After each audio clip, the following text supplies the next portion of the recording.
What would you say you do here? It's the Signal Chords, home of the Underground podcast.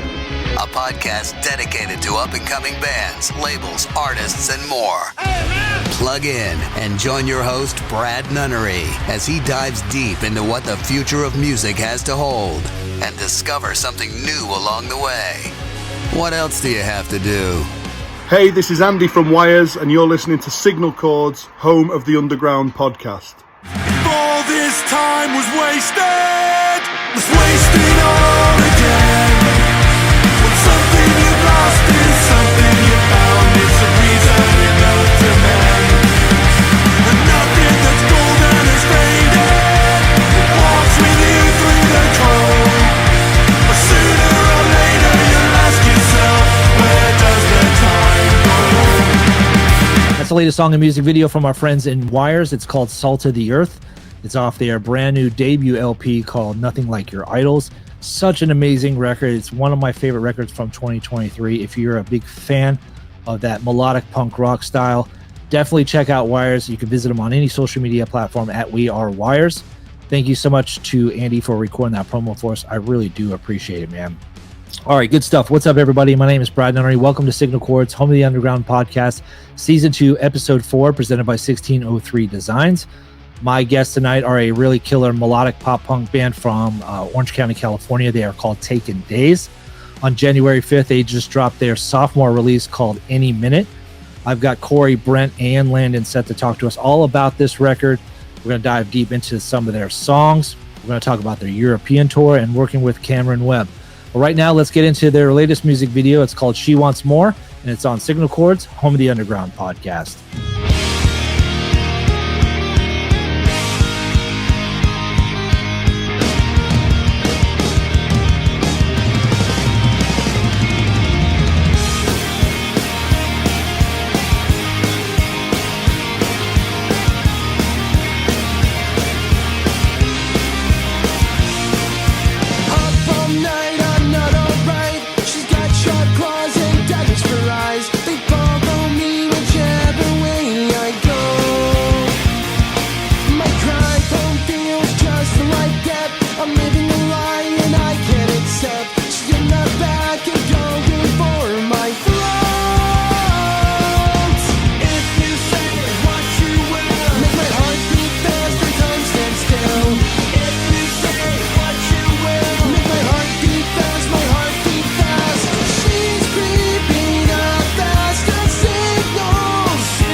All right, I am joined by Brent, Corey, and Landon from the band Taken Days. What's up, gentlemen? How you doing? What's up? Hey, good guys. Oh, let me do the crowd. There you I go. don't know if you guys can hear that. There you go. There we go. Now, All all right. That's more like it. So we just came out of your latest music video, She Wants More. I want to talk to you all about it, and I guess that's a good point where we can start. I'm going to get into the new album any minute. Your previous album, your tours that you're doing, shows that you're playing, a lot of really cool stuff for Taken Days here. But I want to first start off with the music video since we just played it. And I noticed that the detective was none other than Mario J. Rivera of Nights Like Thieves and Icona, and he's the one that directed this video, right? Yes. How long have you known Mario? Oh man, Mario did our first couple of videos for Giving Up and How Did Come to This, and that was back late 2020 or 2021. I know Brent and Mario have kind of been in contact prior to that. But yeah, so about 2 or 3 years now, right? Sounds about right. Yeah.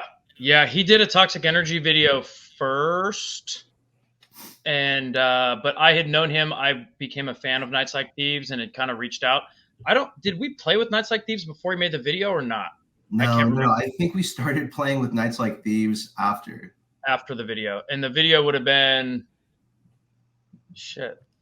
early 2021 is when we filmed all that. Okay. Remember January? We filmed 2 music videos at once with him. Yeah, pretty much. Yeah. It was Like around back that to time. back. Yeah.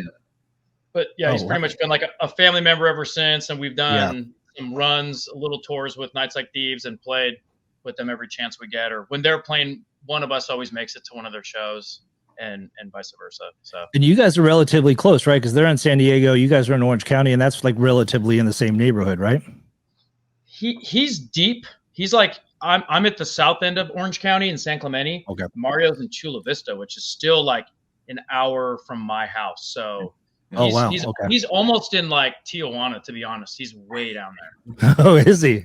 Yeah. No, like Chula Vista is like one of the last towns before the border. He's way down there. Oh, wow.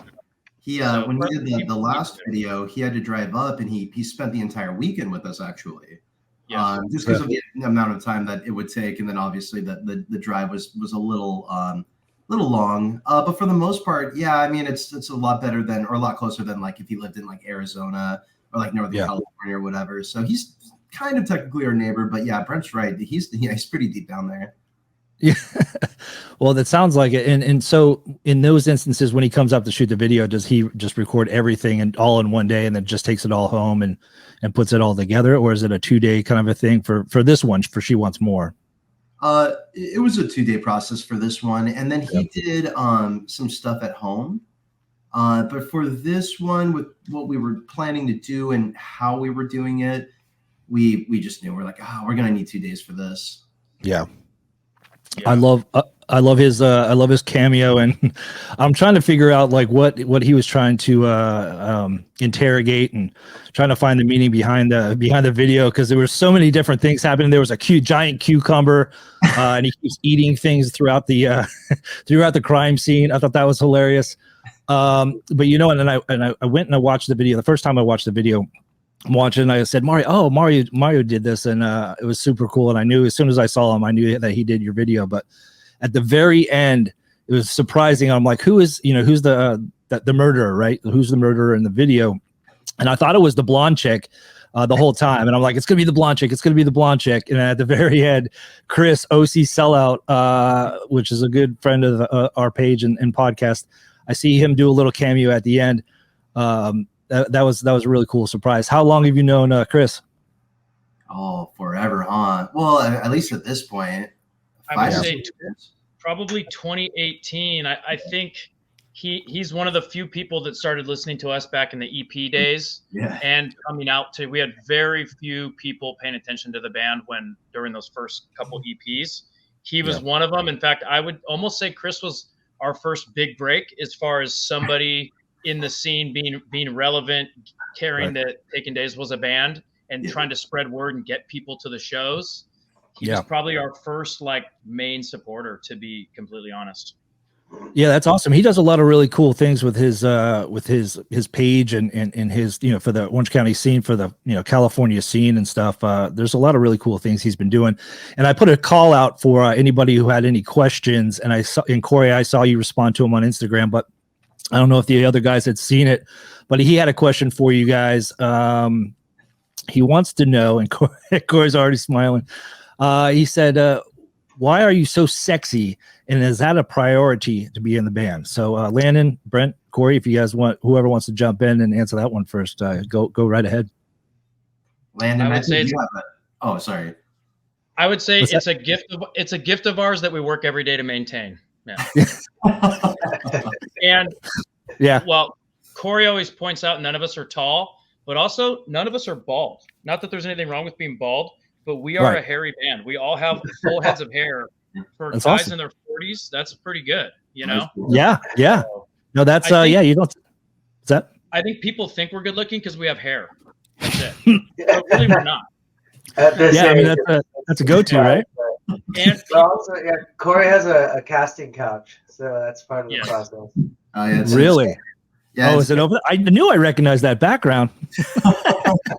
It's on the other side, but I have the old pop punk videos on during the casting. It's a really nice, an old school vibe. Yeah, like a shitty video camera too. Yeah. Oh, sorry for cursing. It's awesome. The internet. You can say shit. Yeah, you can say shit, fuck ass, whatever. I mean, it doesn't really matter. We're not going on I mean, syndication or any of that kind of stuff. Yeah, we don't cuss normally, but to look punk, we will. Yeah. Well, that's All right, fine. That's what I got to say to that. There you go. All right, so the new album, Any Minute, let's go ahead and get into it. I really love it. You guys kind of gave me a little sneak peek before it was released, and I thank you for that. But it was released on January 5th on Spam Records, 55 Rose Records. It's such a great, catchy, melodic pop punk stuff that I really love, that I've fallen in love with, ever since, the 90s, right? It's an uptick of, what we grew up listening to, modernized. I love it. This record, specifically, a lot of catchy choruses on this one. I mean, it's like, and then I'm going to talk to you about like my favorite songs on here, because I'm selfish that way, but yeah, but Cameron Webb did this one, right? And I want to talk about Cameron Webb, because he did your other album, Every Second, back in 2021. And then you linked up with him on this one as well. What is it like working with Cameron? He's done a lot of records with Ignite, Alkaline Trio, Pennywise, a lot of killer bands. And how did you score him? And what was it like working with him? He was another big break of ours, I guess I would say. Honestly, yeah. It was by chance. So the quickest way to get there is we were making the Every Second record at a friend's studio. And for the most part, we were liking the takes that we were getting. And we were like, maybe this would be the second phase of demoing, or maybe this would just be the record. I think we were in vocals and we were happy doing the record. And then COVID-19 hit.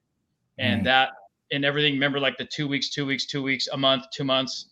Well, that studio and the producer and they never reopened. They didn't allow anybody back in there. And we pretty much were at a loss. So after a couple months, we decided we need to regroup. I wouldn't say we were at a loss. It was just like, okay, that was a good first run. Let's see where else we can try this again. Yeah. So I think originally we were actually planning on just finishing the album at that studio. So that was Yeah. So it wasn't just demoing over there. That was like the end all be all. And then anyway. We switched gears. That was supposed to be a demo, but we liked it. So we're like, let's just do the record here. So we thought we were getting close to being done. And then we weren't going to be able to finish it there. So I had befriended Cameron actually through Pennywise. And him and I had exchanged numbers. I'd been over to the studio and just mesmerized by all the Motorhead stuff, Aquabat stuff, etc. Seen him around at a few events, seen him around at some shows. We'd stayed in contact. And basically I reached out to him and he was bored because it was COVID. People weren't recording. Bands were like in that kind of a hiatus era. This was early 2020, like June-ish. And he took a listen to what we had made, took a listen to the previous EPs. And I think we had really good timing because he goes, hey, I took some time. He spent 2 weeks listening and to get into our, as he puts it, get into our world.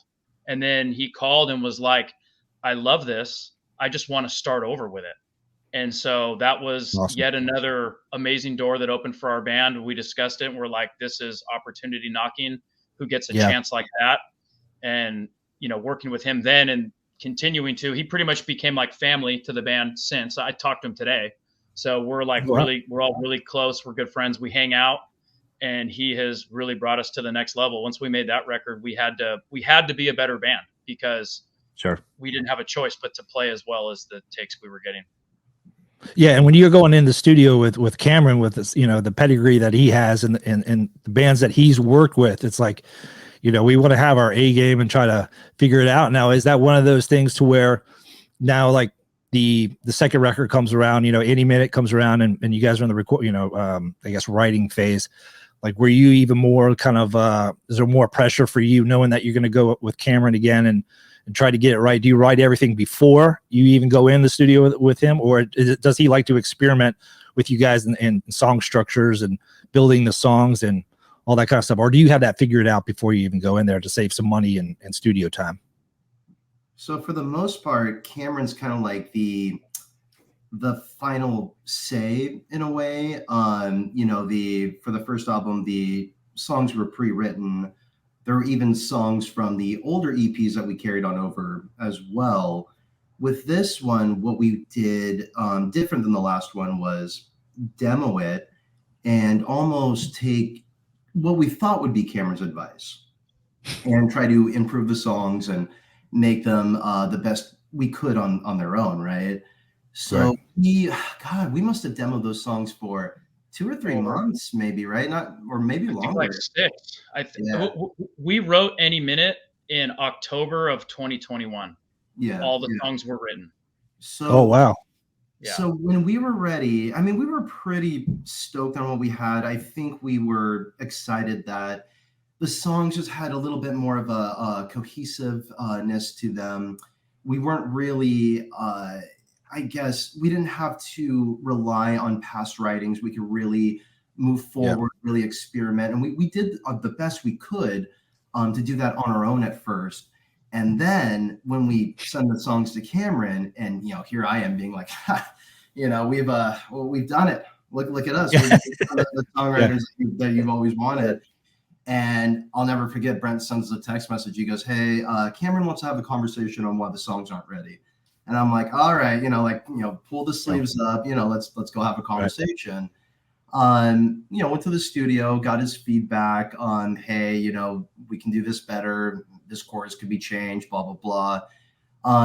I think the difference, though, was not like we showed much resistance the first time around, but especially the second time around, when he told us what was missing, we understood, a lot better than we did the first time around. So in a way, it was kind of like, dang, I didn't reach that bar that I wanted to reach. But at the same time, I understood why he saw the bar where it was, and it just made all the difference. I mean, we went back and we didn't take too long rewriting stuff, maybe only another month, if anything. Really just hammered it down, practiced together, sent back ideas. Brent and I went, we had a couple nights where we were writing lyrics and bouncing, those ideas off of each other. So this time around, like, we did everything we could to make sure every little screw was as tight as possible. And even then, I kind of look back on this and, God, I'm just so excited for the next one. Yeah. No, it's well done. I want to get into the songs. Did he have any stories from other bands and like, "Hey, Pennywise did this," that you thought was like actually really cool, or kind of, almost advice to, the bands? Does he give you advice about other bands and how they do things, or does he have any crazy stories of recording bands? Did he share anything like that with you guys? He has a million stories. That's I'm sure he does. So that's why I want them to picking your brain. But Brent, correct me if I'm wrong. I don't think there was ever a time besides the snare that we used where, I mean, he probably used techniques he used in other bands, but I don't think there was ever a time where he was like, "Hey, Pennywise does this, or Weezer does this, or Alkaline Trio." I don't think it was ever like conveyed that way, at least. Yeah. No, I mean, we used like Motorhead's bass cabinet and some of their heads, and like one of Matt Skiba's heads for the first record. And the snare that Landon used on the first record was the one that was on That Strung Out That Lagwagon in the No Effects before. It was like, so some little things like that. Yeah. But Cameron, at this point, being a second record, we had a template. We were making a second Taken Days record, and he was talking about that album while we were making the first. And he kept saying, "You have to do better than this." And I'm like, at the time, we're all thinking that every second's as good as we can get. And he's like, no. This is the first. He's like, you need to stack 3 really good ones. And so that's now we're thinking about album 3. So same kind of thing. But it was a journey. We spent a long time. We did a few in-person meetings with him. Landon spoke to him on the phone. I spoke to him on the phone at great length. And he just tells you things that he likes and things that drag or he doesn't like. And I love the way he says it. He makes you feel good about it too, because he goes, "I can't write songs like you. I can't play an instrument like you guys. I need you guys. We're a team. I'm just here to tell you when a part of a song makes me happy and a part of a song doesn't." And then he's like, sometimes he can tell you why. Other times he can't. He just goes, "I just don't like this. If you're going to do a bridge, give it a purpose," and some stuff like that. And then even lyrical, he really hammered Corey and I a lot. And we listened to like hip hop, Sublime, No Effects, classic rock, all kinds of different things to try to paint better imagery instead of be like, but it's like be generic when it makes sense and then be specific when it makes sense. Try to find words that you don't hear in other songs. And we really went deep on that. So it was a deeper journey this time. And I can imagine album 3 with Cameron, which is probably our plan, will go even deeper, you know? Yeah. I really liked how he asked us, hey, send me some examples, or what are some examples of good drums in your opinion? Send me like the sound, the drum tones. What do you like? And it doesn't even have to be your favorite, but what do you think is appropriate for this genre, this album that you're recording? You know, so I thought that was really. And would you send them? No Use for a Name.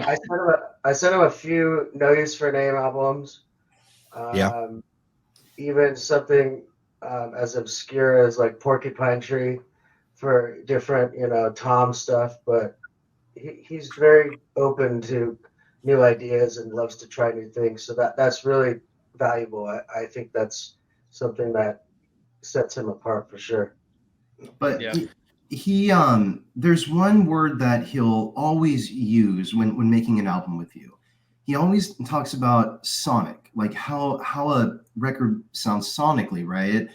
And you know, Landon brings up a really good point on what we were talking about earlier, with just like, I guess, looking beyond ourselves and trying to be better. Was I remember with the first album, Landon had sent him certain drum samples that Landon had preferred.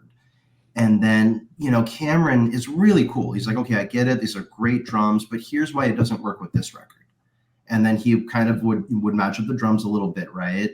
And his whole thing is he's trying to make a good album, right? And if the drums have to be at a different tone because the guitar kind of fits that mood a little better, or if the guitar has to kind of conform, or the vocals or whatever, that's all fine. But he is legitimately looking for the best sounding record he can make. And of course, it really does depend on how hard the band works as well. Sure. But with a producer like him, and if you just listen, oh man, you're going to find areas of your music you never thought you'd find yourself in. Yeah, and that's part of his job, right? Is to figure out what's missing. You know, if it's the bass or the drum sounds or any of that kind of stuff. That's what makes really good producers, by basically saying, "Hey, we want to match that you know, energy." Should I say? That's really awesome. That's really cool. And so I'll let's say too, go ahead. he was so familiar with all the songs when we went to make them. It wasn't like, I don't know, recording drums of a song I don't know. It was, we all knew the song so intimately when we went in there to make it. It felt like the 10th time for us making the song. And I'd say even if somebody doesn't necessarily like our band, go listen to that record. And like Corey said, sonically, the drum tones, the texture of the bass, the texture in our voices, all the different guitar tones used, it's sonic perfection. Like the quality is as high as it's going to get. So now it really is just up to us to write good music and get good performances. That's it. Like the rest of it's taken out. And that's been a big benefit to us, is we're on the highest playing field for quality. We just have to focus on our performances and songwriting. Yeah, no, it makes sense.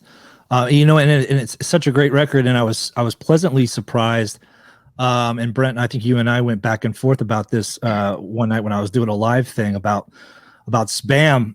You guys are signed to Spam over in Austria, huge label. You know, I'd pretty much say that they're the modern Fat Records of Europe.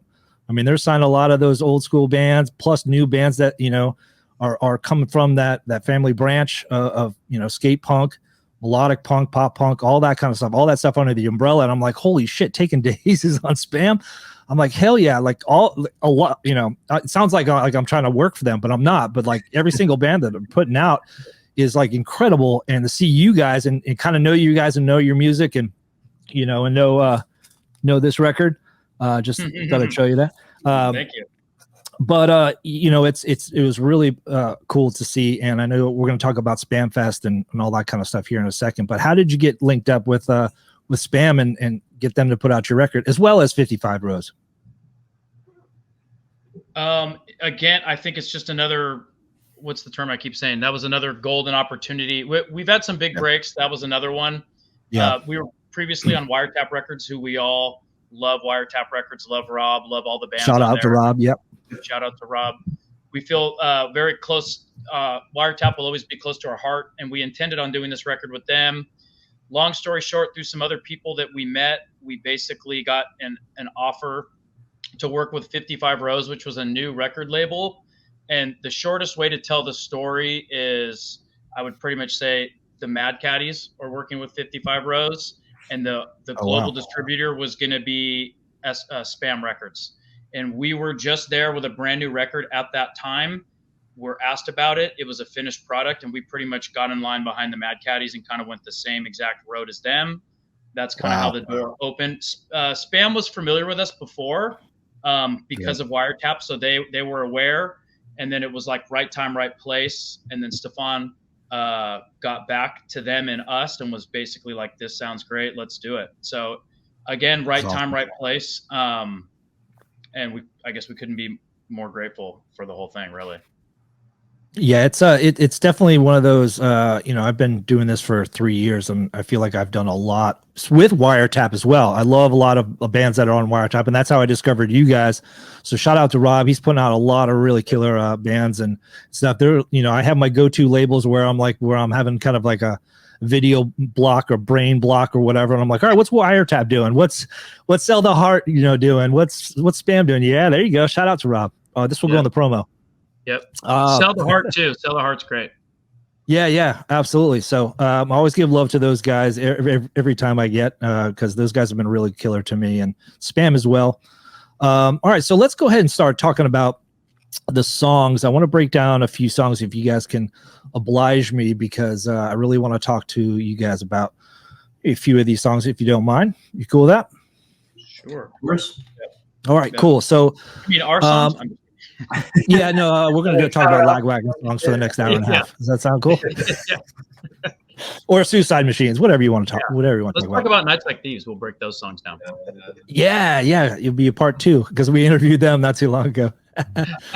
All right, so my favorite song, the one song that really like got me hooked, that I was like, holy crap, is Least of All You. That's probably one of my favorites from the album. It's super catchy chorus.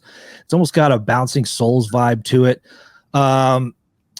Is it a breakup song? Is this can you confirm or deny whether or not this is a breakup song? Because the lyrics point out it to be, but maybe you can confirm or deny that, or tell me what it's all about. Lyrically, that one it's more generic. It's for the listener to decide. It's intentionally generic. Okay. The lyrics were reworked a couple times as a group. We went through some stuff. We changed the chorus a little bit at one point lyrically to make it a little bit more repetitive. But it's supposed to tease the direction of a breakup. But that could be a love interest. It could be a professional relationship. It could be you could be breaking up with a substance. It could be a habit or an addiction. It's anything. It's basically moving on from something that really wasn't working all along, and you're good with it. So it's generic. Yeah, it's a good way to do it too, right? You don't want to make it so specific. That's a hard word to say. You know what I mean? To where it's like, okay, well, that doesn't deal with me. I don't do drugs, or I'm not breaking up with this or that. It's really cool that how you can bend lyrics. I immediately went to a breakup. You know what I mean? But like now that you say it could be anything, I could think about anything in my life and just use it for that. So that's really cool how you guys did that. Cool. I like the fact that it can kind of have different meanings in terms of what all you means. It could be least of all you, or least of all of you, like you people. Yeah. I mean, I like what Brent said. It's, leave it up to interpretation. And the lyrics were split too. Like verse 2 that Corey sings the lead on, he wrote that part. And so we do that a lot as lyric writers too, is Corey will write the majority of a song, but tell me, Brent, write lyrics for these parts, or I'll tell him, hey, verse 2, write the lyrics, and he'll get the feeling. And then so it comes from the whole band. And then Landon weighs in on lyrics, Cameron weighs in on lyrics. So really it's the 4 of us as a production team, everyone puts the input. So it's not just one person's idea ever. It's everything Taken Days does is the group's idea. We all back it there's our thumbprints and fingerprints are on everything. Take me out, break me down, need a new view. Least of all you. Take me out, break me down, need a new view. Least of all you. Now, does the music come first, or is it the lyrics, and then you get a feel for the lyrics, and then okay, we're going to build the song on that, or do you build the song first, and then okay, this part, we've got this part here, it's already, music's already done, let's put the lyrics on there and kind of go back and forth, or what's usually the case? I think for the most part, the music gets done first. I know my personal way of writing is like you come up with something, then you kind of hum a melody over it, gibberish at first, and you maybe find a line or two to work off of, right? I think Brent does something kind of similar. A lot of the times what will happen is what do they call them, like stock lyrics or throwaway lyrics, throwaway lines or whatever ever. We'll practice a new song as a band, and the chorus is just like completely different, right? It could just be the same thing, like repeated over and over again until we figure out what the next line should be. Should we use that line in the first place? I think especially with the way that we're going, we're being a lot more meticulous with how we write our lyrics, kind of like how I was talking about earlier with painting like a broader picture, almost telling a story. I mean, I grew up with a lot of bands where I look back on it now, and some of the most clever lyrics I remember were from either joke bands or like Modest Mouse or something. There's a lot of bands like, and no offense to these bands, but bands I grew up with, like the emo and pop punk bands, where I'll look back on their lyrics and think, God, that didn't make any friggin' sense. Yeah. And I get it too. I don't think that a song's greatness is necessarily defined by its lyrics. I mean, I think that's very, very subjective. But in our case and where we want to evolve, we're taking our time writing those lyrics. So I'm sorry, that was a long-winded answer. No, it's great. But I think we usually have the music done first, then we work with the lyrics after. And to piggyback on that, Corey, too, like, for the listener, is we write the melody to the singing before we hyper concentrate on what the lyric will be. And like Corey said, we'll use throwaways, but it's all about that melody. And even him and I will be singing together. I don't know what he's saying, and I don't even know what I'm saying.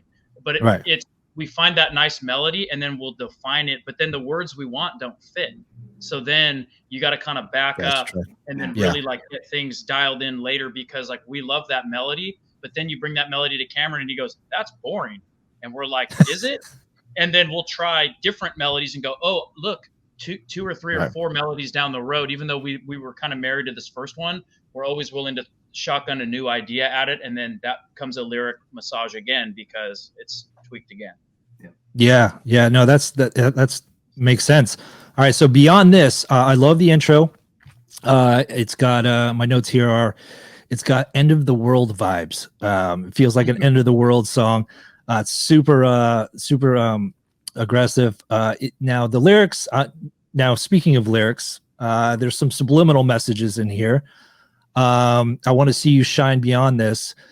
There's a lot of references to The Shining, the movie The Shining. Is that what I was picking up from this song, the movie?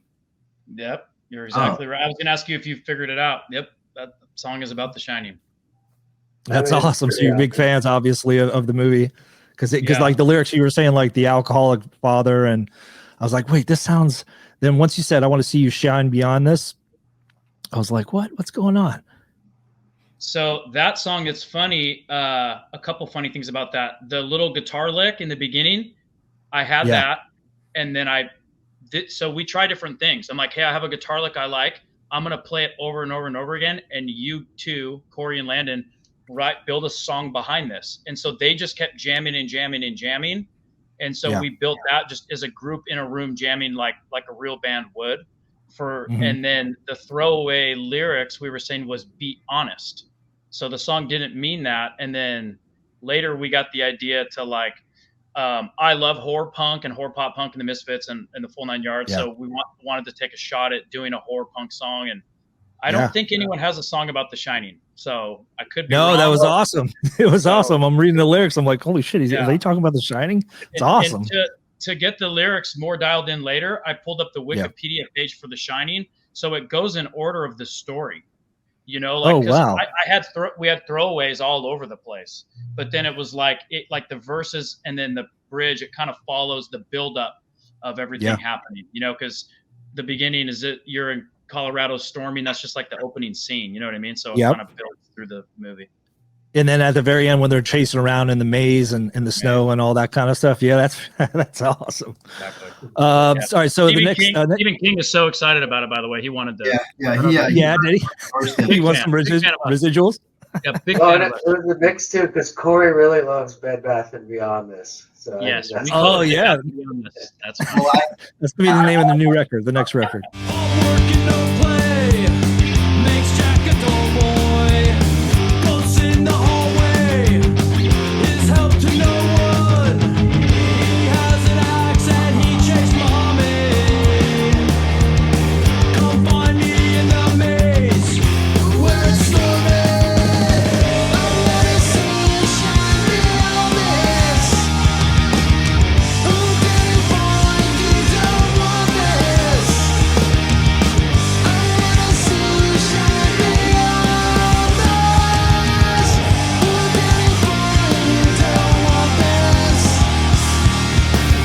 So the next song, Overzealous. I love it that you put Zelle.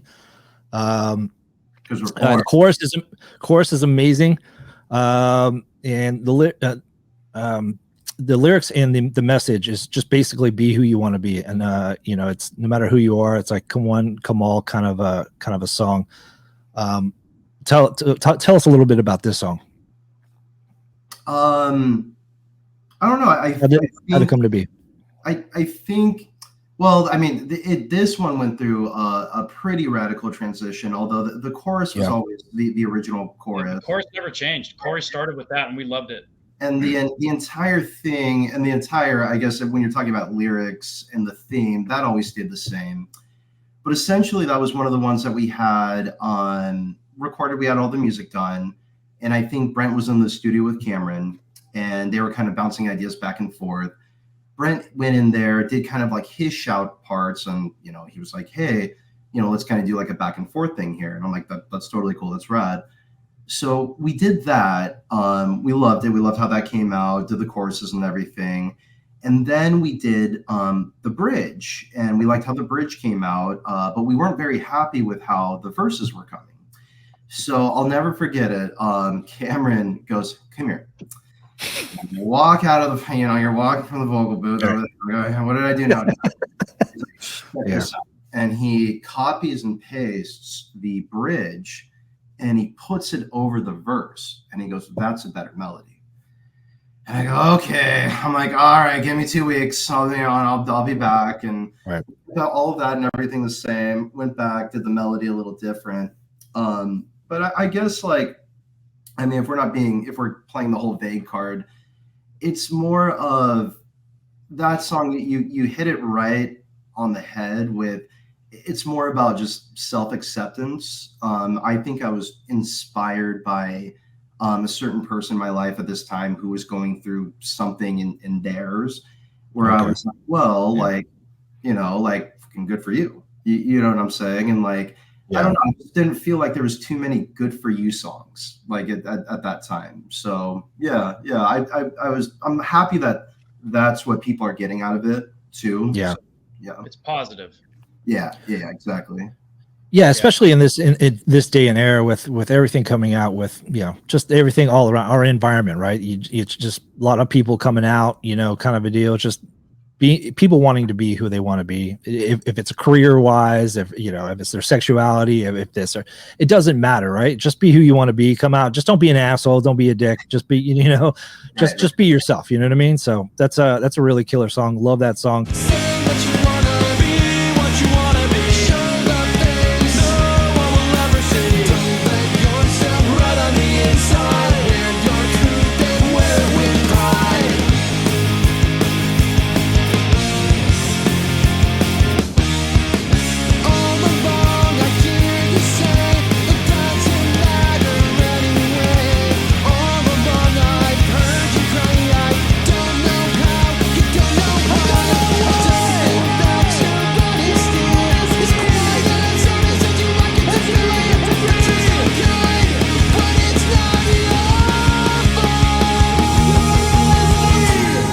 Can't Live This Way is the last song we'll talk about. I love the it's a fast driving song.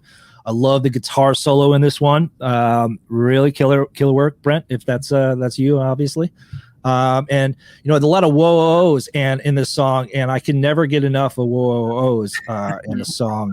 The more the merrier, I say. I know there's some elitists, they say, hey, there's too many. You can't come up with your own lyrics and have to put too many whoa-ohs, but bring them on, I say.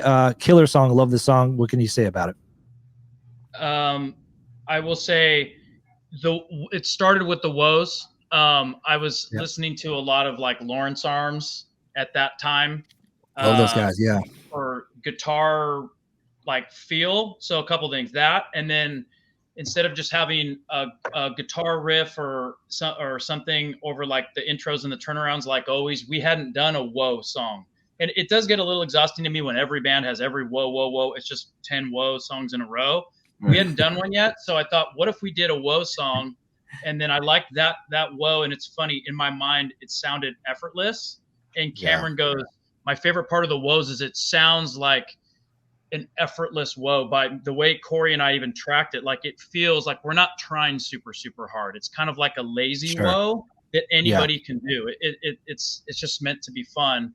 And another great part about that is the way that we had originally played it, Landon, and this is where we all get our hands on everything, and Corey, the way that they were playing the drums and bass to it is not the way that I had. Like the texture and the feel, especially in the verse, they just started, when we get in the room and started playing it, I'm lost in this idea because they're doing it different, but they're doing it better.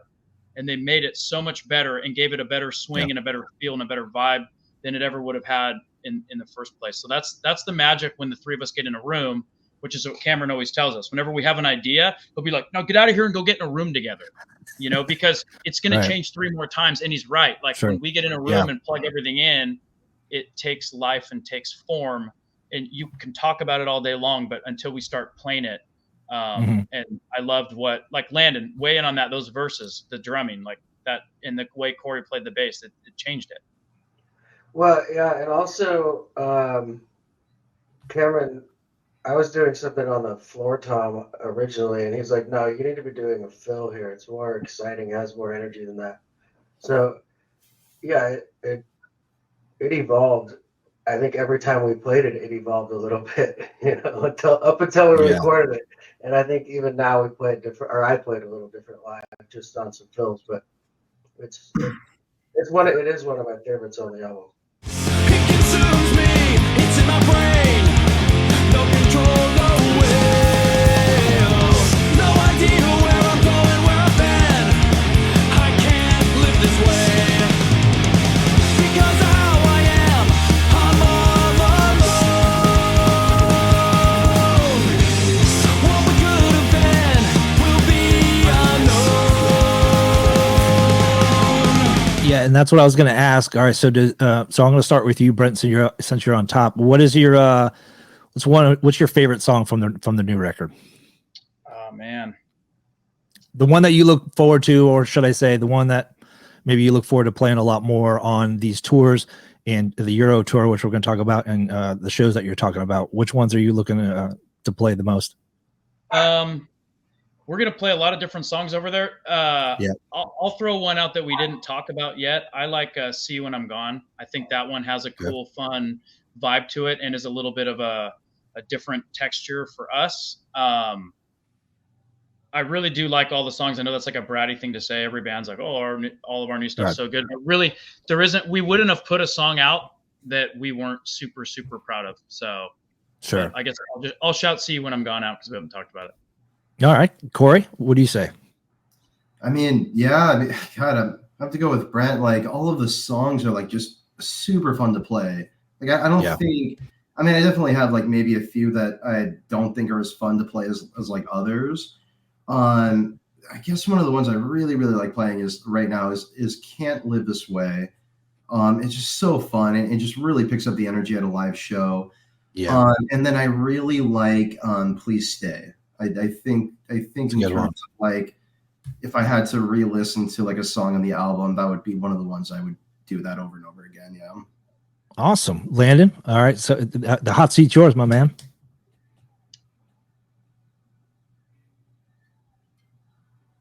You're muted. You're muted. Oh yeah, you're muted, buddy. Charlie was barking. My dog was barking. No worries. Yeah, I'd have to say Can't Live This Way is my favorite to play live, but favorite to listen to, yeah, Please Stay. Sweet. All right, well, good to know. All right, so let's go ahead and talk about these shows because we've got a lot to cover here. You guys are very busy. Starting in March, let's go chronologically. March 30th, you're going to be playing with Get Dead in San Diego, right? Yep. That's awesome. I love Get Dead. And then May 19th, you're going to be at the Anaheim. This is what I really want to talk about because I love the name of this. It's the first ever, and it took me a second. I didn't recognize it until I actually was doing research today that they call it the first ever Caddy-Lena wine mixer because it's the Mad Caddies at the HOB in Anaheim with Bad Cop, Urethane, and a whole bunch of other bands. How awesome is that? And you guys are label mates, you and the Mad Caddies too. So that's going to be a killer show. And what are you guys looking forward to in that show? That show is House of Blues' first like festival style where they're going to run both stages, and it's going to be like a Warped Tour style where as one act ends, the other act ends. On the main stage, Jesse from the Agrolites is going to be doing some stuff in between on that stage as well. So like you said, a huge lineup with a lot of great bands on there, and it's kind of the first festival style thing at House of Blues Anaheim. We were lucky to participate in the same kind of thing. We just did like a TSOL festival thing also in Santa Ana where they ran 2 stages, Warped Tour style, and that was an epic show as well. So I think Landon from our other Landon from Covert Booking, who we work with as a booking agent. Shout out to Landon and Covert and Sidekick and all the dudes. He has been thinking of putting together these like more festival style. He did like a Gutter Fest last year with Guttermouth. I played with Sidekick on that show. So he keeps kind of grabbing cool bands and putting together these little mini day fests at these cool venues and then packing it with a couple stages and things going back and forth just to create more attention because Southern California is such a competitive market. And every tour rolls through here, and it's good and it's bad, but there's so much rad stuff happening on any given night, even during the week, that how does one compete? How does one stand out? So you almost have to put together this huge banger of a mini fest to even get people off the couch, it seems like. And what huge successes he's had with Gutter Fest and with TSOL's Planet of the Apes Fest and the Caddy-Lena wine mixer. I have no doubts that thing will sell out via capacity and just totally go nuts. Yeah, it's one of those things where California. I mean, I lived in California for a couple of years. I lived in the Valley after I graduated college, and I mean, it was great. It was a great experience back in 2001, 2000. But I'm so jealous as a punk rock fan, and the amount of shows that I see out in California, and all my favorite bands are all from the West Coast. Pretty much the majority of them are from the West Coast. So, when you're talking about House of Blues Anaheim, we have a House of Blues here too, but it's on Disney property, and no way in hell is that shit working. Because Disney will never approve that kind of stuff. So that's really cool that HOB Anaheim is doing that.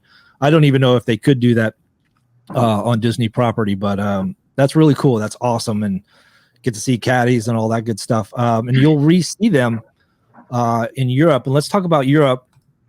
So you guys are kicking off. You guys are headed over to. You guys are supporting Mest, the legendary Mest. Very cool. It kicks off on May 26th in Belgium, right? Is that where you guys are? You guys are starting off in Belgium? That's the first show, yeah. Yeah. And then Spam Fest the 31st and June 1st. And so they're having 2 different Spam Fests, one in Austria and one in Germany.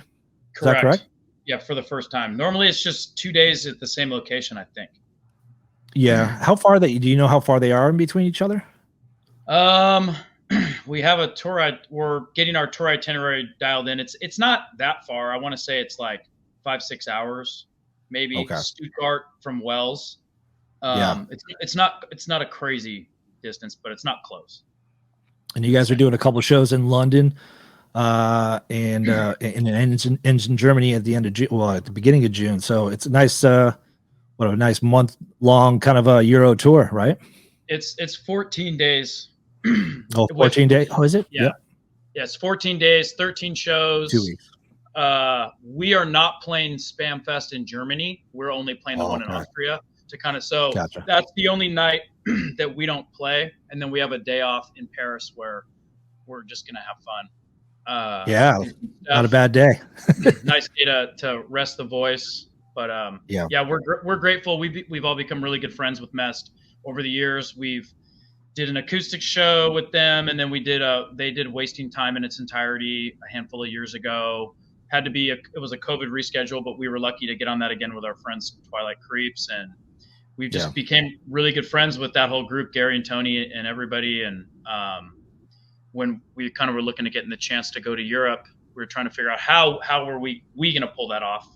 And just again, hey kids, being in a band, luck, you know what I mean? So luck, timing, when opportunity knocks, you better be there to open the door. And again, this was another big break, lucky move for us. All the stars aligned, and we were able to pull this scheduling of this tour off. So again, grateful, a lot of hard work. And I guess for all the other listeners too, like these great stories, if it sounds like we just sit around with our feet up and these cool things come our way, by no means. There's 15 to 20 rejection stories behind every one of these triumphs. You know what I mean? And I'd say the more success we have as a band, the three of us know, it just means we have to work even harder. So what little success we have been having, we're very grateful for, but that doesn't put us in a more relaxed state. It drives the energy, and we work harder now than we did 5 years ago because it's working.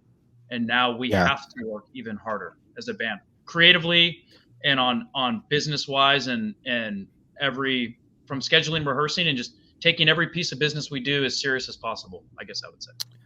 Yeah. And how do you manage that with, because I know Brent, you're a firefighter, and Landon, you're a graphic designer, right? And so how do your day jobs feel about you guys going to Europe, and how do you kind of manage that? And I guess the second part question is for bands that are touring Europe, have you guys toured Europe before? Is this your first time? First time. Taking days first time. I toured Europe last year playing in Sidekick. We toured with Sloppy Seconds and did like Rack Rock and Rebellion, and played with Teenage Bottle Rocket, TSO, tons of great shows. So that was awesome. As soon as I was there doing that, I was like, we knew that we were signed to Spam, but it hadn't been announced. So that's another thing too, is that was August of last year, and that was the beginning planning phases for this tour. So again, me getting the opportunity to tour with a different band and thinking, okay, we just signed to the biggest label in Europe. We need to get to Europe a year from now.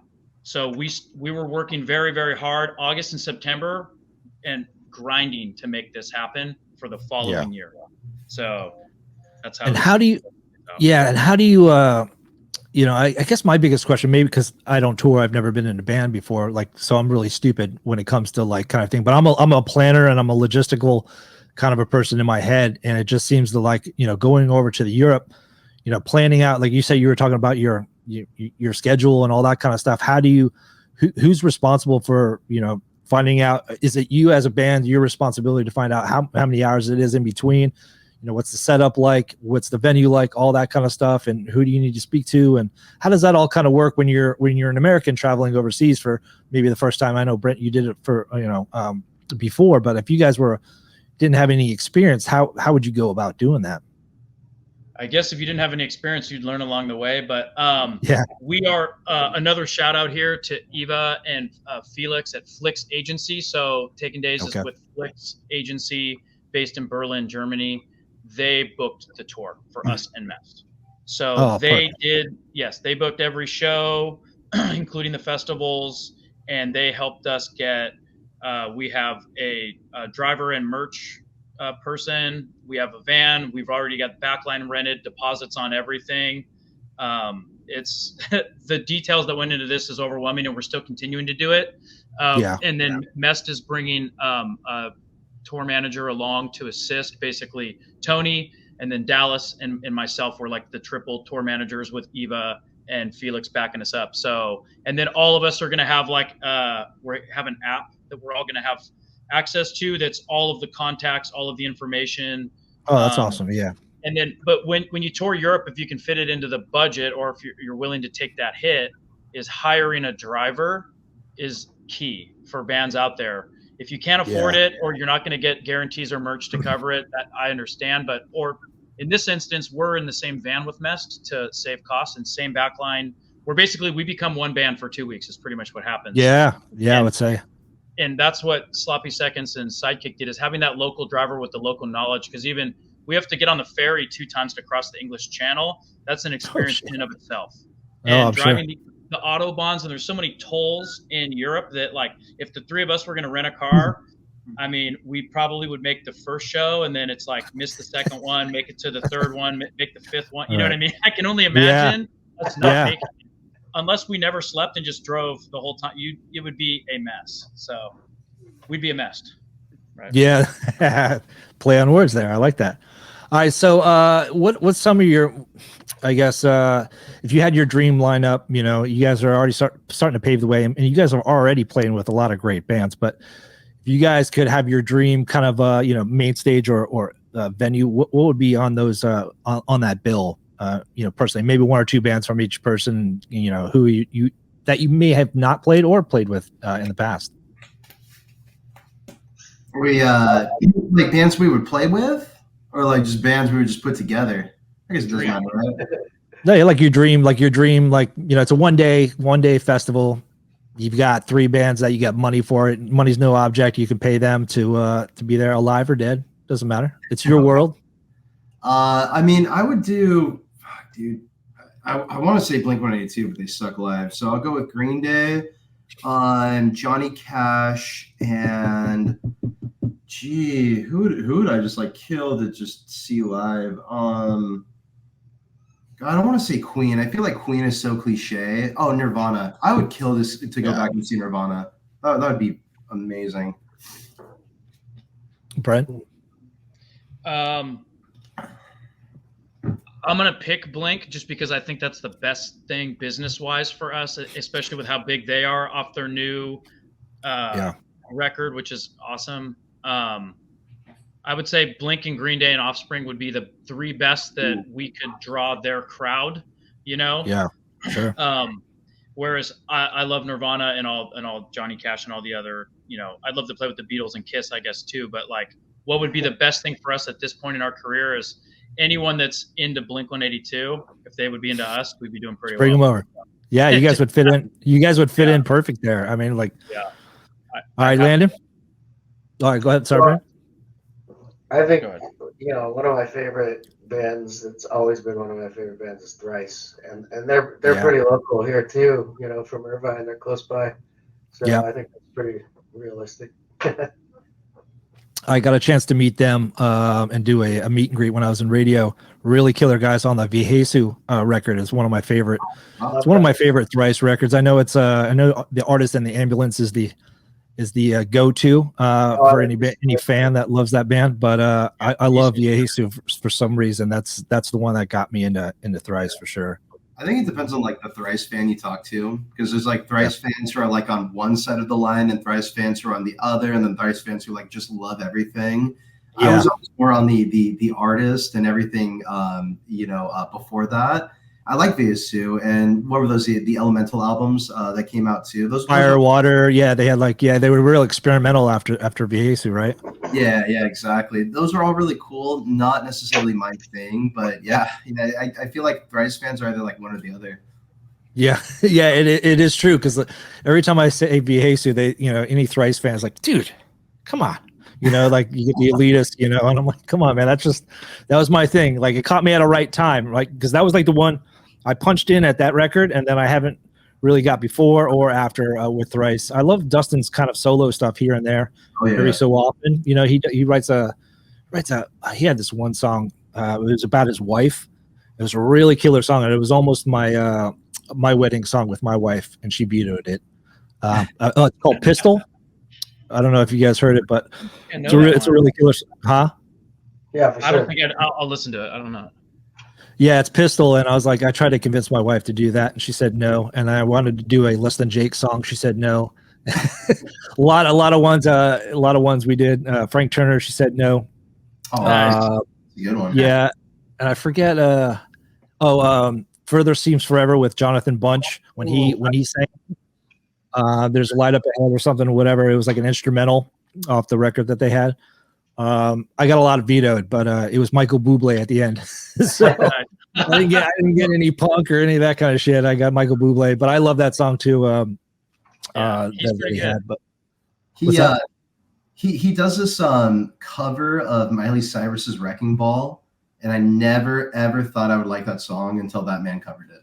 Yeah, Michael Bublé did that. No, I'm talking Thrice, Dustin Kinshirn. Oh, okay. Yeah. Well, that would be pretty cool. So Bublé, if you're listening, I think I got your I'm hit. sure he is. He texted me actually. But yeah, he has this really cool. I guess as far as me and his acoustic career, he has this really cool live album. My buddy showed me. This is like 5 or 6 years ago, and he does that cover on there, and I'm like, dude, I played that cover like 10 times in a row. I was like, oh, it came in like a wreck. Like it just did so much harder when he did it. But yeah, he's amazing, and how he's progressed throughout the years is such an inspiration. Yeah, he's a real one. You know, he's a real artist, and you know, normally I don't like when post-hardcore guys just could do solo stuff, and it's either hit or miss. Even punk rockers, you know, there's a lot of famous singers, like my favorite band's doing solo stuff, and I'm not going to name names, but some of it's really like I can't picture them in another setting, you know what I mean? Because like they spent the last 30 years being fast and aggressive, and it's like the singer-songwriter stuff. Sometimes it works.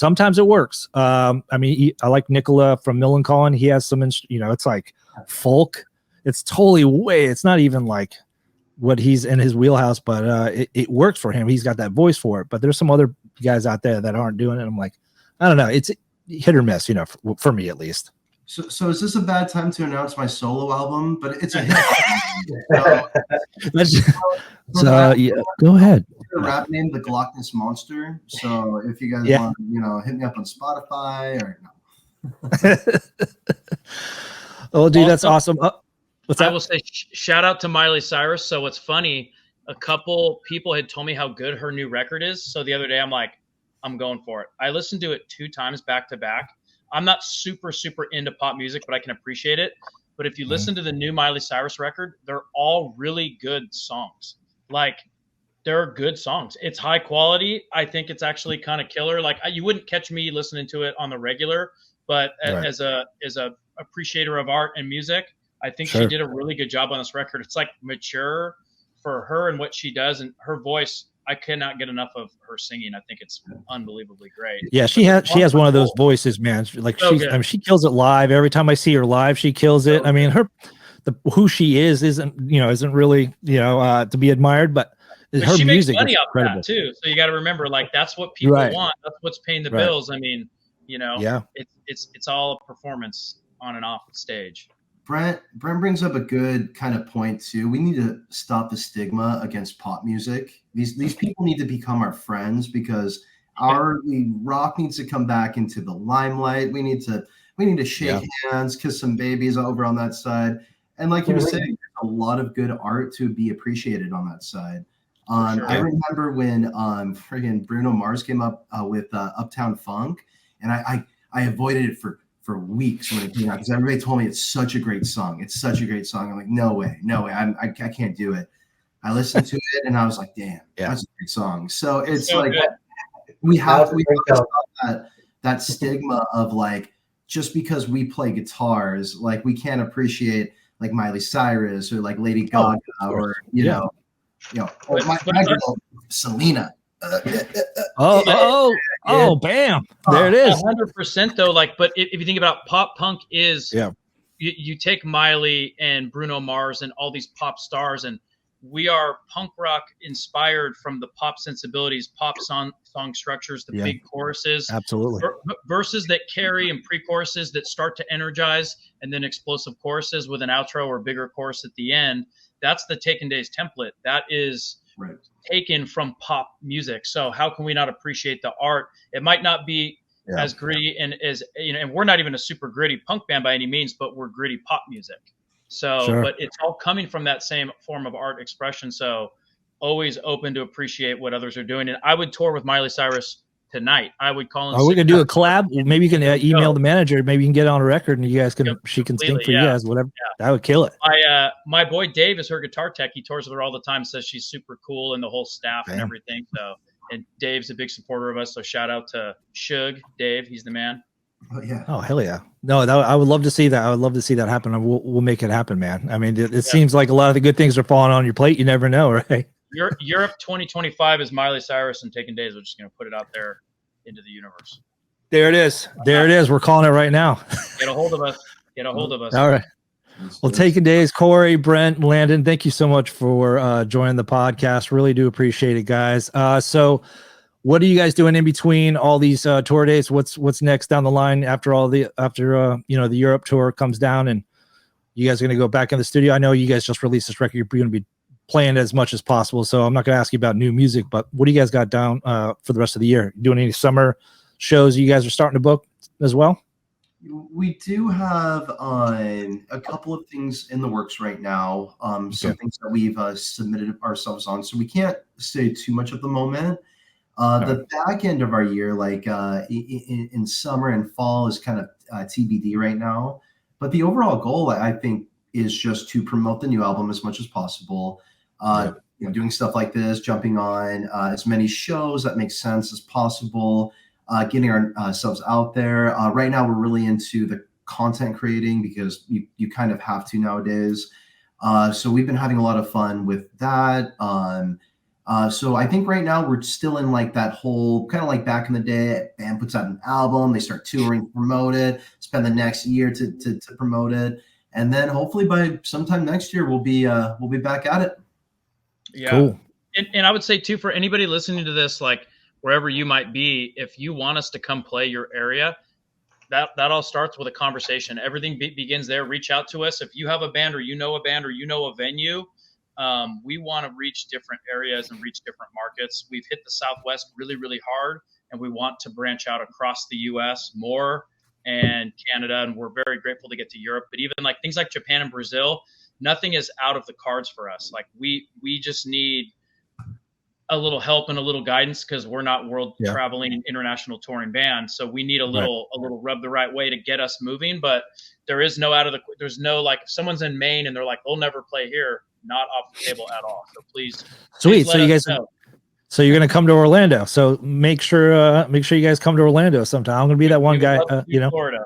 It all starts with a conversation. It all starts with a conversation. So yeah, no, you book it and we'll be there. Yeah. Not you, Brad, but like whoever. I mean, but in general, like, hey, Taking Days, we have a cool band. We can put together these 2 or 3 shows wherever. Would you come out here and do it? We would do everything we could. And we all have families and work, different jobs. And it's hard. It is very hard to do everything. There's only so much time in the day, of course.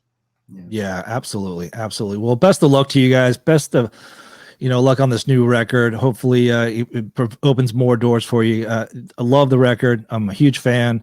Thank you so much for being a part of this podcast. It means the world to me when bands want to join and talk and shoot the shit. But I really appreciate you guys. Thanks, man. And Brad, I'll shout you out too for thank you for like what you do for our music scene and for bringing people together. Our bands like us rely on people like you and promoters and venues that are willing to bring us around, show interest in us, and bands just like us. Like we're not trying to steal anyone's thunder. There's a whole movement of people at our level above and below that we're all trying to move, and we wouldn't move nearly as far without you. So thank you very, very much. It means a lot. You work just as hard as any band out there. So shout out to yourself and many others like you for propelling this punk rock dreams of ours. Everyone from in their 30s to their 60s that won't let this die, and we won't. Yeah. It's up to all of us to keep it driving. So thank you, man. Yeah, it's a goddamn honor, man. The pandemic showed me that like you either get busy living or get busy dying, right? Yeah. And so it was just one of those things where it's like radio hasn't died in me. Even though I'm out of radio, I've been out of radio for about 10 years, but it still hasn't died about discovering bands, wanting to talk to bands, get to know bands, find new songs, find new. I'm always searching for that endless wave. You know what I mean? That giant wave. Of music. So Thank you guys. It means a lot that you took time and said that. I really do appreciate it. And Punk Rock Radar, Powered by Rock and Roll, Pop Punk Pizza, OC Sellout. I'm forgetting 100 others, but there's some really great ones out there doing everything that you're doing. So we appreciate that. Yeah, absolutely. And I love all those guys as well. And we've built a community, on the promoter side as well. And we're always looking for bands to talk to, and especially when they kick ass like you guys do. And like I said, thank you so much for doing the podcast, guys. We'll see you. We'll see you soon. All right. Thank you.